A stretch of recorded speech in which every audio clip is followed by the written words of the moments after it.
बहुत समय पहले की बात है। एक किसी नगर में हरिदत्त नाम का ब्राह्मण रहा करता था। उसकी खेती साधारण ही थी।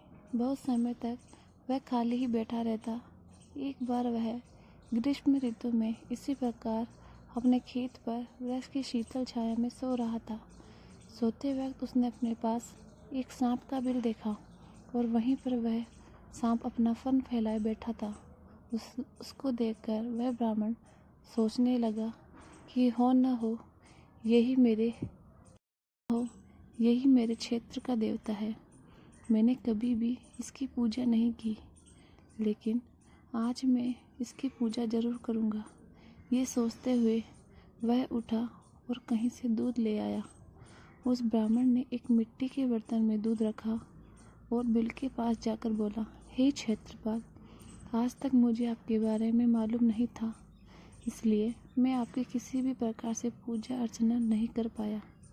इसके लिए आप मुझे माफ़ कर दीजिए और मुझ पर कृपा कीजिए। मेरे पास मुझे बहुत सारा धन धान्य और समृद्ध कीजिए। इस प्रकार कहकर उस ब्राह्मण ने दूध को वहीं पर रख दिया और फिर अपने घर को लौट आया। दूसरे दिन जब वह ब्राह्मण अपने खेत में गया तो वह सबसे पहले उसी स्थान पर गया।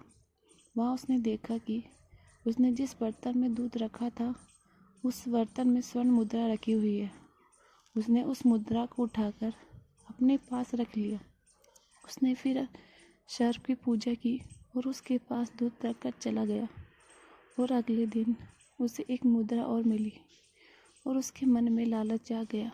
लेकिन कुछ दिनों बाद उसे किसी काम से दूसरे गांव जाना पड़ा। उसने अपने पुत्र को उस स्थान पर दूध रखने को कहा। उस दिन उसका पुत्र गया और वह दूध रखकर आया। उसका पुत्र जब दूसरे दूध रखने के लिए गया तो उसने भी वहाँ पर मुद्रा मिली और उसने उस मुद्रा को उठा लिया और सोचने लगा कि जरूर इस बिल के अंदर स्वर्ण मुद्रा का भंडार है। और वह सोचने लगा कि क्यों ना बिल को खोदकर सारी मुद्रा निकाल ली जाए। लेकिन उसे सांप का डर था।